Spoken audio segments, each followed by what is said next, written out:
Dans cette vidéo, je vais vous parler d'un sujet original. Je vais vous parler de fourgon. Il se trouve que tout près de chez moi, puisque c'est à Périgueux, il y avait un salon du VDL, donc un salon du véhicule de loisirs.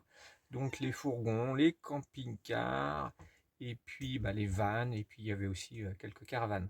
Donc je suis allé y faire un petit tour parce que depuis quelques temps, j'ai à l'esprit de changer de fourgon. Le mien va avoir un peu plus de 5 ans. Donc j'ai dit, si j'ai l'opportunité de trouver l'affaire du siècle, pourquoi pas? Encore faut-il la trouver. Donc je suis allé voir à Périgueux, enfin à ce fameux salon, si je trouvais la perle rare. Donc dans cette vidéo, je vais vous montrer des fourgons, et puis à la fin, vous saurez si j'ai trouvé un nouveau fourgon ou si je garde celui que j'ai actuellement. Allez hop, c'est parti, mon kiki, et puis comme d'hab, bien sûr, un petit mot à la fin. Bon voilà, il y a le choix, hein. Là, tout ce côté là-bas, c'est de l'occasion. Tout le reste, c'est du neuf. Il y a toute taille de fourgon, vous voyez. Du petit au plus grand. Là, il y a une grosse occasion, là, avec une grosse remise. 30 000 quand même, de moins. Bon, il reste quand même un petit peu, hein.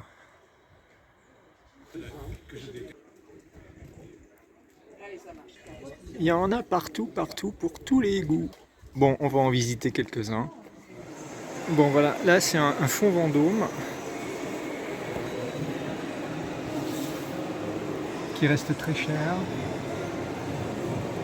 Mais bon, il est bien équipé.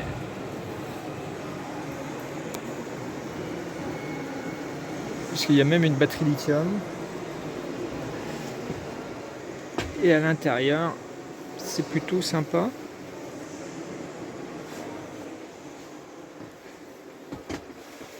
Mais pour 70 000 €, vous avez même pas un écran multifonction. Ils abusent un peu quand même, les gars. Sinon, l'intérieur est sympa.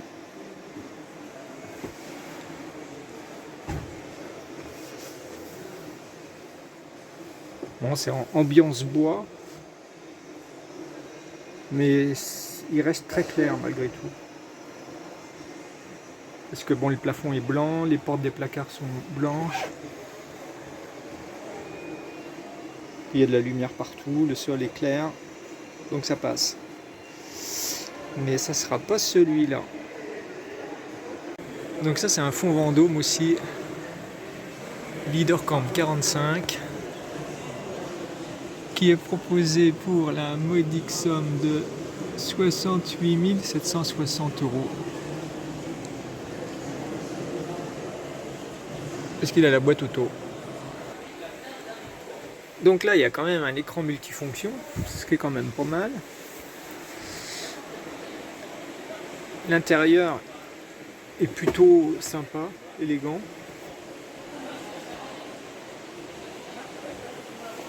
La cuisine est très bien. Sauf que le plan de travail, il est réduit à sa plus simple expression. C'est une petite tablette comme ça, toute petite. Enfin bon. Et ce qui est original, c'est que dans la cuisine, la partie cuisson, vous savez, il n'y a pas cette fameuse grille qu'il y a avec le couvercle. Ça reste apparent. Bon, là, il doit y avoir les boutons qu'ils ont enlevés. Mais sinon, il est sympa. Il y a un frigo d'une taille très convenable. Parce que ça fait 136 litres, donc c'est même un peu grand. Là, il y a un petit placard. J'aime bien les petits placards, c'est pratique. Puis la partie arrière, bon, c'est classique. Avec là encore un placard qui fait penderie. Parce que là, il y a une trappe qui s'enlève, il y a les machines qui dépassent.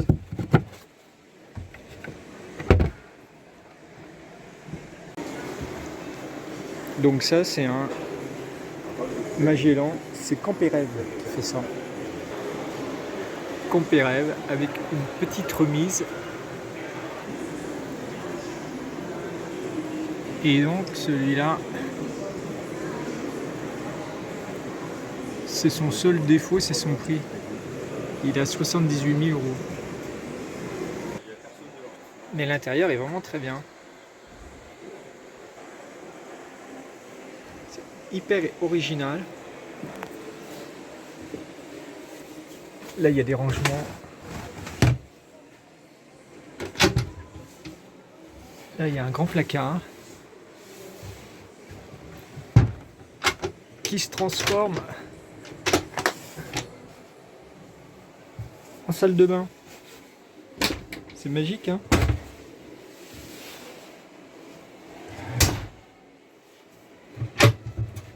Et là, on retrouve le placard qui fait, enfin, une buanderie, placard. Il est vraiment bien pensé, celui-là.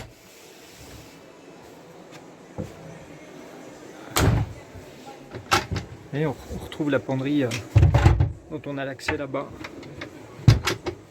par la chambre. Il y a même un vide-poche.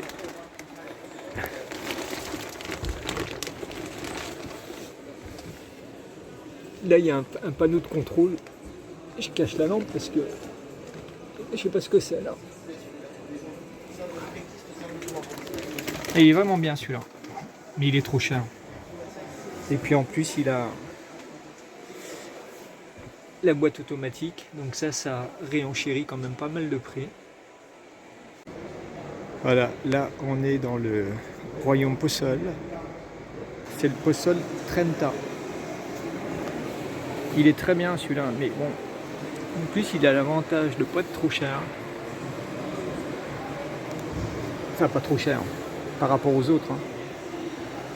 Et il est plutôt sympa en termes de... Avec ces petits hublots là, ça change. Par contre l'intérieur est sombre, je trouve. Gris et marron comme ça, c'est pas très clair.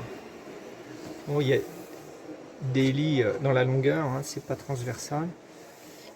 Parce que le fourgon c'est un 6,36 m. Donc ça sera pas celui-là. Et bien c'est là où j'ai trouvé mon bonheur, je crois. Je vous emmène voir ça. Donc voilà, j'ai vu ce fourgon. Je vais vous le faire visiter, vous allez voir. Oups. Voilà l'intérieur. On va faire le tour, l'extérieur. Toux. Avec les baies affleurantes. Ouais, c'est plus joli, c'est plus esthétique. Il y a les mêmes à l'arrière. Et puis aussi et surtout, c'est un Citroën. Parce que moi, je voulais pas de Fiat. Pour des raisons, non pas de qualité, hein, mais de réseau de distribution. Citroën, son réseau est beaucoup plus étendu. Et on trouve plus facilement des petits réparateurs Citroën, des petits agents Citroën, même en pleine campagne. Alors que Fiat, vous êtes obligé d'aller dans les concessions multimarques qui ne pensent qu'à un truc, c'est à vous arnaquer. Donc vous voyez, il a une grande soute, elle est vraiment très grande, la sourte. Avec plein de placards là-haut. Bon, enfin, on verra de l'intérieur. On va aller dedans, on va. Donc là, voilà le poste de conduite. Voilà, avec toutes les commandes au volant. Là, ici, il n'est pas encore installé, mais il y a, enfin, je l'ai peut-être déjà dit, un écran multifonction. Voilà, qui fait GPS. Bon, enfin, ça, le GPS avec Maps, c'est très bien, mais enfin, qui est forcément compatible Android, CarLink. Enfin, voilà. Et puis qui fait caméra de recul. C'est le même écran. Donc, ça, c'est top. Et puis sur celui-là, il y a un truc pas mal aussi. Dans la boîte de rangement, il faut que je l'ouvre. J'avais pas ça sur mon précédent fourgon. Ici, là, toc.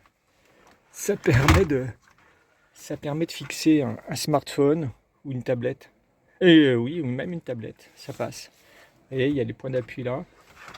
Et puis là, pour la tablette. Ça, c'est vraiment bien. Bon, c'est du gadget, hein, mais à l'usage, très pratique. Bon, bah, à l'intérieur, je dirais c'est presque classique, sauf la cuisine, qui est vraiment super. Il y a un grand plan de travail. Voilà, il y a des rangements. Bon, forcément, il y a des tiroirs. Hein. Il y a 3 grands tiroirs, dont un range-couvert. Et puis, le casserolier. Le même en bas. Et là, il y a un grand placard pour ranger tout ce qu'on veut. Là, c'est un petit placard qui peut faire pour ranger ce qu'on veut, là encore. Hein, épicier, enfin, les épices, le sel, enfin, tout ce qu'on veut là. Là, il y a une table qui est rabattable, en plus qui vient encore agrandir le plan de travail. Le frigo est là. Donc c'est un frigo à compression qui est largement suffisant. Il fait 100 litres avec un freezer. Et il s'ouvre des deux côtés. Vous pouvez l'ouvrir de l'extérieur. Donc c'est original. Donc tout ça c'est les côtés pratiques. Après on passe dans la salle de bain. Voilà, qui a son petit côté original aussi. Vous voyez, avec les toilettes. Enfin moi ça ne m'est pas d'une grande utilité. Le lavabo. Et la douche qui est là. Mais pour l'utiliser, il faut déployer cette cloison qui isole la partie toilette, lavabo. Et on se retrouve dans une salle de bain autonome. Donc c'est plutôt bien pensé. Vous voyez, où s'arrêtera le progrès. Ensuite dans la partie chambre. Bon là j'ai déjà défait le lit pour aller voir la soute. Vous voyez, il y a des placards tout autour là. Il y a une ceinture de placards. Avec des niches pour ranger là encore. Tout est éclairé avec des LED bien sûr. Vous voyez, des placards, des placards, des placards, des placards, des placards, des placards, des placards, des placards. Ça manque pas les placards. Et puis là il y a le tableau de commande. Bon, ça reste une commande manuelle pour le Truma. C'est pas une CP+, mais bon. Moi ça me va bien. Là c'est les commandes, tous les voyants. Des eaux grises, des eaux claires, la batterie pour allumer, toc, les lumières. Il faut rester un petit moment, je crois. Voilà. Toc. Ça, c'est les commandes du Domotique. Ouais, ça doit être les commandes du frigo, ça. Vous voyez. Avec, comme c'est un frigo à compression. Il y a un mode, je sais pas si on le voit à la vidéo, il y a un mode silence. C'est pour la nuit je suppose, parce que forcément, en compression, ça fait un petit peu de bruit quand même. Donc vous voyez, c'est un 2 litres de 140 chevaux. Il fait 6 mètres comme le mien. Il y a une charge utile de 665 kg, donc ça c'est largement suffisant. Bon, c'est un chauffage Truma, hein, c'est Combi 4, donc ça reste au gaz. Là, ils mettent bouteille de gaz, attendez, c'est où là 11 plus 5, mais en fait, on peut mettre une 13 kg. J'ai vérifié. Je suis revenu avec ma bouteille pour m'en assurer. Puis les équipements de série, bon, voilà. La clim, stop and start, airbag, les vitres. Bon, enfin, je vais pas tout vous lire. Hein. Voilà. Et puis, bon, il y a un tas d'options. Ce qui est bien, c'est qu'il y a un booster de batterie, ça c'est super, ça j'en voulais absolument un.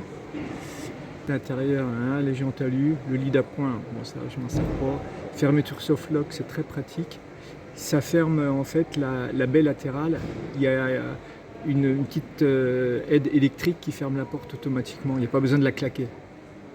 Là il y a une baie dans la salle de bain, Android Auto, caméra de recul. Et il y a surtout aussi un panneau solaire de 160 watts. C'est un panneau solaire de nouvelle génération. Donc on m'a dit que ça équivalait à un panneau solaire de 200 watts. Et qu'il est vraiment très performant, même en absence de soleil. Ça arrive à recharger malgré tout un petit peu. Donc voilà. Puis la couleur gris, moi ça me va très bien. Donc maintenant, reste à se mettre d'accord sur le prix, parce que vous voyez, ce qui est quand même hyper intéressant, c'est que sur le prix annoncé, il y a quand même une jolie remise. Donc ça le ramène à un prix acceptable pour un fourgon. Hein. Bon, ça reste effectivement un prix plutôt élevé, mais malheureusement, c'est les prix aujourd'hui. Donc reste à négocier maintenant la reprise de mon fourgon. Eh ben, je vous tiendrai au courant. Bon, bah, voilà, il va falloir penser à rentrer hein, maintenant.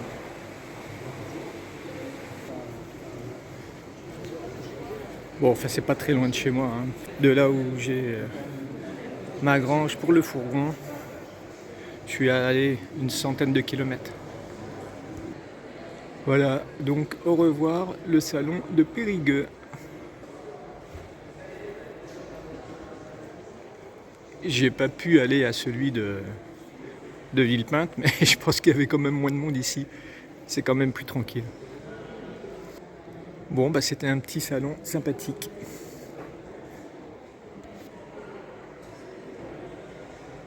Allez, hop, c'est l'heure de partir ce coup-là. Et puis vous voyez, bon, il y avait un parking pour les fourgons et camping-cars où on pouvait rester la nuit. Donc moi j'ai passé la nuit là, puisque je suis arrivé hier. Vous voyez, moi je suis là, le dernier fourgon là-bas. Bon voilà, bah, c'est toujours sympa. Ça permet de prendre son temps. Et il a plu toute la nuit, vous voyez, regardez, c'est inondé. Bon, moi ça va, je suis à peu près au sac. Ah ça va, je suis pas dans la boue. Bon, allez hop, on repart. Bon, vous avez vu, hein, des fourgons, des camping-cars, il y en avait vraiment à foison. Ce petit salon était vraiment très sympa. La possibilité de pouvoir dormir le soir sur le site, c'était génial. Le matin, on avait le droit au petit croissant, au café et tout. Enfin, vraiment, une belle organisation, très sympathique. Donc vous avez vu, hein, le fourgon, bah, j'ai peut-être trouvé un nouveau fourgon, donc ça va très certainement se faire d'ici la fin du mois prochain, fin novembre normalement, parce que sur le fourgon que j'ai qui m'intéresse, j'ai besoin de faire réinstaller des accessoires qui pour moi sont indispensables, à savoir les suspensions pneumatiques, parce que ça, quand on y a goûté, eh ben, on peut plus s'en passer, tant en termes de sécurité que de confort. C'est vraiment un indispensable pour moi. Et puis j'ai aussi fait rajouter un attelage qui va me servir principalement pour y mettre un porte-vélo. Vous savez, un porte-vélo qui s'accroche sur la boule. Et puis bah, qui pourra me servir aussi pour d'autres choses dont on parlera peut-être un petit peu plus tard. Mais voilà, donc il faut installer tout ça. Vous avez vu, bon, le fourgon est pas complètement... Enfin, il y a encore des choses installées dessus. Vous avez vu, il y a l'écran à installer, ils ont les panneaux solaires à monter. Enfin, il y a plein de choses à faire dessus. Donc ils ont un petit peu de boulot, et puis moi aussi, hein, j'ai du boulot, parce que le mien, s'ils me le refont, si je leur laisse en reprise, ben, j'ai pas mal de choses à démonter. Tous mes aménagements que j'ai fait dans la soute, il faut que je démonte tout. Je pense que je vais récupérer le convertisseur que j'ai installé. Je vais récupérer certainement mon régulateur pour en remettre un autre. Voilà, parce que et puis bah, tout ce que j'ai accroché partout. Enfin, il y a vraiment un gros boulot. On se rend pas compte comme ça, mais bah, vous voyez, ne serait-ce que toutes ces étagères, là, tout ça. Pour ça, je vais pas laisser ça. Hein. Moi, je veux les récupérer pour les remettre dans mon fourgon. Donc il faut que je démonte tout ça, enfin, et puis bah, que je fasse un grand ménage, et puis je veux surtout laisser un fourgon propre. Bon, il est propre, parce que je suis plutôt maniaque, on va dire, parce que j'aime pas trop être dans la mouscaille, mais il faut que je laisse un fourgon propre. Donc fin novembre, normalement, le fourgon des petits bouchons aura un nouveau fourgon pour partir sur de nouvelles aventures. Donc à très vite pour la suite des aventures avec peut-être, enfin à 99%, un nouveau fourgon. Allez, à très vite.